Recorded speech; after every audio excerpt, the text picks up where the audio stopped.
Parenting শব্দটা আমরা খুব কমই জানি, কিন্তু বাইরের দেশে প্যারেন্টিংয়ের শব্দটা খুবই প্রচলিত।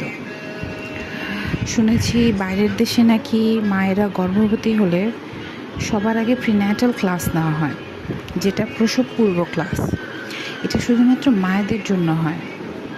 এরপর নাকি ডেলিভারির ব্যাপারে ওরা বিস্তারিত জানায়, বাবা মা দুজনকে কোন হাসপাতালে যাবে, হাসপাতালে কি করতে হবে, কোথায় কি করতে হয়, এমার্জেন্সিতে কিভাবে কন্ট্যাক্ট করবে। শুধু তাই না, মায়েদের ব্রেস্ট ফিডিংয়েরও ক্লাস নেওয়া হয়। এটা শুনে অনেকে হাসবেন, কিন্তু এটা আসলেই খুব ইম্পর্ট্যান্ট। আজকাল অনেক সময় দেখা যায় বাচ্চাদের চোকিং হয়, ওদের শ্বাস আটকে যায়। বাচ্চারা যখন ঠিকমতো দুধ খেতে না পারে তখন এই ধরনের সমস্যা দেখা দেয়। আর এই ধরনের সমস্যা যেন না হয় বা হলে কি করা যেতে পারে, সেই কারণে ব্রেস্ট ফিডিংয়ের ক্লাসও নেওয়া হয়ে থাকে। আরও বিভিন্ন ধরনের ক্লাস গর্ভ অবস্থায় মায়েদের করানো হয় এবং তাদেরকে বিভিন্ন ধরনের বইও দেওয়া হয়। এর ফলে মায়েরা মেন্টালি খুব ফিট থাকে। আমরা তো এখন একটা বাবু নিয়েই মানুষ করতে যে হিমশিম খাচ্ছি, কিন্তু বাইরের দেশে কিন্তু এই ধরনের সমস্যা হয় না। কারণ ওই দেশে একজন গর্ভবতী মায়ের সবচেয়ে প্রথমে যেটা খেয়াল করা হয় সেটা হচ্ছে তার মেন্টাল হেলথ। তারা সবার আগে দেখে যে একটি গর্ভবতী মায়ের মেন্টাল হেলথটা কেমন, সে মানসিকভাবে সুস্থ আছে কিনা। ওইসব দেশের মায়েরা আমাদের দেশের মায়েদের থেকে তুলনামূলকভাবে মানসিকভাবে খুবই খুবই খুবই স্ট্রং থাকে। এটা তো খুবই স্বাভাবিক। আমাদের দেশে গর্ভবতী মায়েদের শুধু খাওয়া দাওয়াটাই বেশি দেখা হয়, বেশি করে খাও, এটা খাও, বাচ্চা এমন হবে, ওটা খাও, বাচ্চা এমন হবে। কিন্তু মানসিক দিকটা কিন্তু কেউ দেখে না, যে কারণে বেশিরভাগ মহিলা ডেলিভারির পরে পোস্টপার্টাম ডিপ্রেশনে ভোগে। আর এই ডিপ্রেশনটা যখন লং টার্মে চলে যায় তখন মায়েদের মধ্যে একটা খারাপ আচরণের প্রকাশ পায়। তখন হয়তো আমরা বলতে পারি যে মহিলাটা কেমন, মেয়েটা কেমন হয়ে গেছে, কেমন ব্যবহার করছে, কেমন আচরণ করছে। কিন্তু এটার জন্য দায়ী যে আমাদের সমাজ বা আমাদের আত্মীয় স্বজন বা আমাদের পরিবার, এটা কিন্তু কেউ বাংলাদেশে বুঝতে চায় না। সবার একটাই কথা, আমাদের সময় তো বাবা আমরা এইভাবে মানুষ করছি, তোমাদের সময় আর আমাদের সময় যদি এক হতো তাহলে তো মেট্রো রেল তোমাদের সময় থাকতো, আমাদের সময় না হয়ে। আজকাল যুগ বদলাচ্ছে, আবহাওয়া বদলাচ্ছে, তাই এক সময়ের কাহিনী আরেক সময় বললে কি হবে। আগেকার বাচ্চারা শান্তশিষ্ট বিশিষ্ট ছিল, কিছুটা দুষ্ট হলেও বেশিরভাগই শান্ত ছিল। কিন্তু এখনকার বাচ্চারা মায়ের পেট থেকে বের হয়ে দুষ্টামি শুরু করে দেয়। এটার কারণ কি? এদেরকে জিনে ধরছে না ভূতে? এটার কারণ হচ্ছে এখনকার আবহাওয়া, এটার কারণ হচ্ছে মায়ের মেন্টাল হেলথ। শারীরিক থেকে মানসিকভাবে যদি একটা মা অসুস্থ থাকে প্রেগনেন্ট অবস্থায়, তার বাবুটা কি অবস্থা হবে আমরা কি কখনো জেনে দেখেছি? যতই সুস্থ বাচ্চা হোক না কেন, বাচ্চাটা মেন্টালি অসুস্থ থাকবে, কারণ তার হরমোন তখন বাড়তে থাকবে।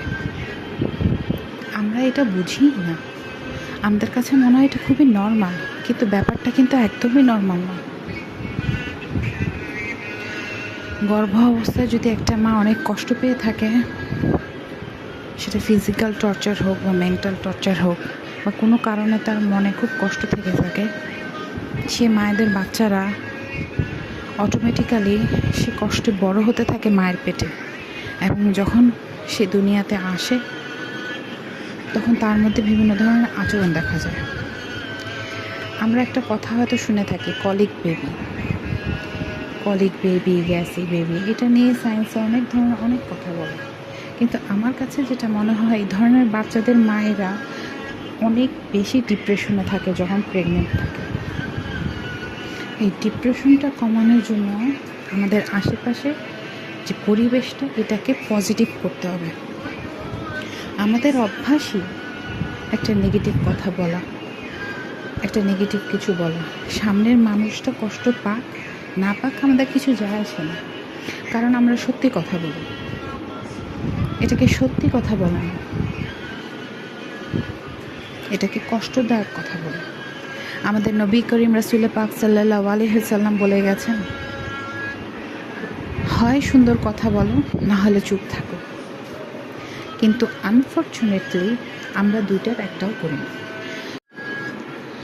গর্ভাবস্থা মায়েদের অনেক সময় দেখা যায় যে মানসিক টেনশন বা শারীরিক অসুস্থতা এগুলাকে একটু পাশে রেখে আমরা কী করি, সবসময় ভিডিও দেখছি, ফেসবুক করছি বা সোশ্যাল মিডিয়াতে এঙ্গেজ থাকছি।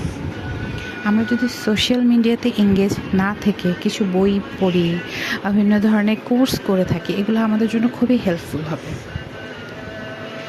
কোরআন এবং সুন্নাহর আলোকে সন্তান জন্মের পূর্বে এবং পরে বাবা মার কী কী করা দরকার বা কী কী করতে হতে পারে, বা ইন ফিউচার কী ধরনের সমস্যা আসলে সেটা সমাধান করতে হতে পারে, এই ধরনের ব্যাপারে আমাদের একটু জানতে হবে।